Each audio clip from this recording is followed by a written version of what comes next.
Hello दोस्तों। Hello दोस्तों, मैं हूँ सीए मनोज जैन। आप सभी का स्वागत है मेरे चैनल चले जीएसटी की ओर। आज हम डिस्कस करेंगे वैलिडेशन इन इनवॉइसिंग सिस्टम। तो जैसे कि आप सब लोगों को पता है कि अभी उन कंपनियों का जिनका टर्नओवर 500 करोड़ से ज़्यादा हो गया है, उन्हें एक आईआरएन नंबर जनरेट करना होता है अपनी इनवॉइस पर, और वो आईआरएन जनरेट होता है जीएसटी ई इनवॉइस पोर्टल से।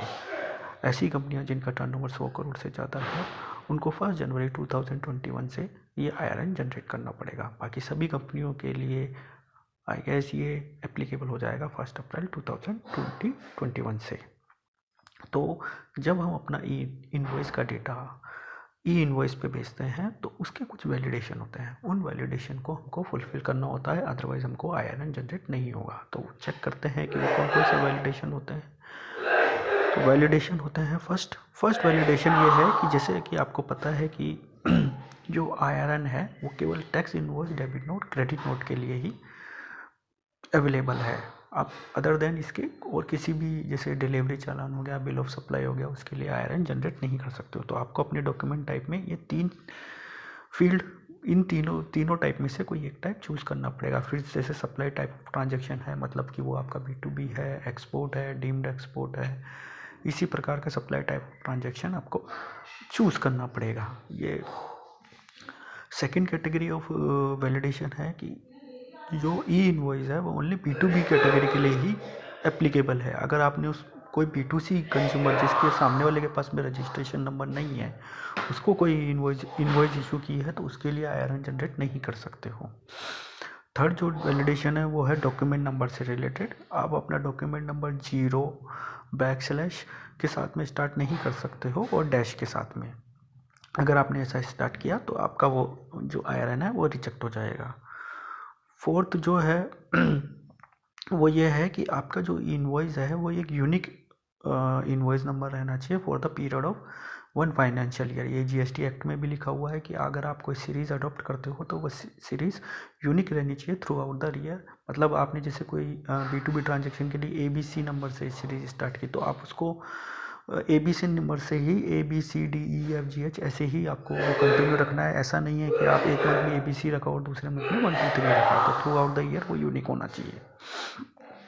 अगर कोई इनवॉइस आपने ऑलरेडी आईआरएन नंबर के लिए भेज दी है और फिर से आप उसके लिए भेजना चाहते हो तो वो रिजेक्ट हो जाएगी, डुप्लीकेट आईआरएन नंबर जनरेट नहीं होगा। ये भी एक वैलिडेशन है। इसी प्रकार से अगर आपने कोई इनवॉइस आईआरएन के लिए भेजी थी और जैसे कि आपको पता है कि आईआरएन 24 आवर्स में कैंसिल किया जा सकता है और आपने वो कैंसिल कर दिया है उस इनवॉइस से रिलेटेड आईआरएन को, तो फिर आप उस सेम इनवॉइस का वापस अगर भेजना भी चाहोगे तो आईआरएन जनरेट नहीं होगा। उसके लिए आपको एक नया इनवॉइस इशू करना पड़ेगा और आईआरएन जनरेट करना पड़ेगा।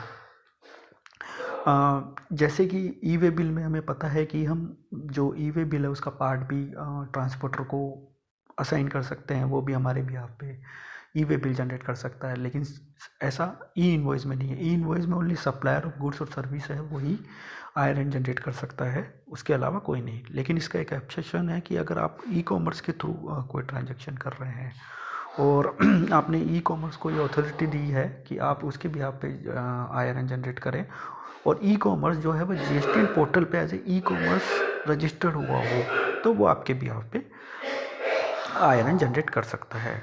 इसी प्रकार से अगर आपको ये SEZ यूनिट है तो ई इनवॉइस में SEZ यूनिट को एग्जम्पशन दी गई है, तो आप आईआरएन जनरेट नहीं कर सकते। इसी प्रकार से अगर आप कोई B2B इनवॉइस इशू कर रहे हो रिवर्स चार्ज कैटेगरी में, एज ए सप्लायर आप रिवर्स चार्ज कैटेगरी में, जैसे GTA वगैरह होते हैं, तो उनको भी आईआरएन जनरेट करना है अगर उनकी थ्रेशोल्ड जो टर्नओवर है 500 करोड़ से ज़्यादा हो जाती है।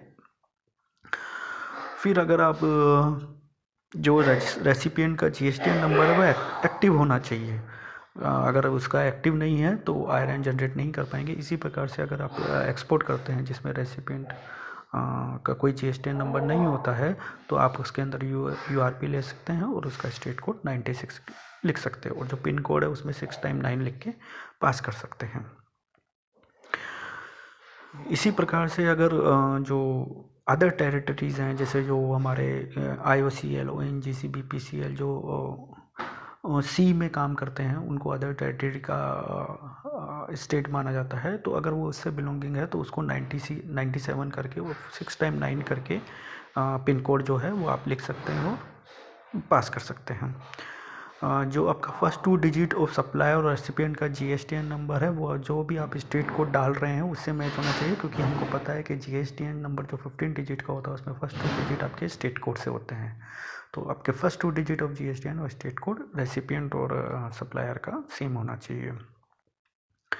फिर GSTN के अंदर एक चेक्स है कि जिस स्टेट का आप पिन कोड डाल रहे हो, जैसे सपोज करो आपने स्टेट कोड दिल्ली लिखा प्लेस ऑफ सप्लाई और आप पिन कोड डाल रहे हो, फॉर एग्जांपल कोई भी 66666 करके आपने पिन कोड डाला, तो वो दिल्ली से ही रिलेटेड होना चाहिए। अगर वो दिल्ली से रिलेटेड नहीं है तो आपको ई इनवॉइस एक एरर देगा और आपको वो करेक्ट करना पड़ेगा।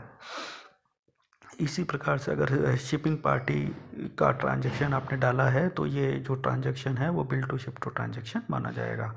इसी प्रकार से अगर आपने डिस्पैचिंग पार्टी का कोई डेटा दिया है तो वो बिल फॉर्म डिस्पैच फॉर्म माना जाएगा। अगर आपने बहुत शिपिंग और डिस्पैचिंग पार्टी दी है तो वो ट्रांजैक्शन जो होगा bill from, dispatch from and bill to ship to माना जाएगा।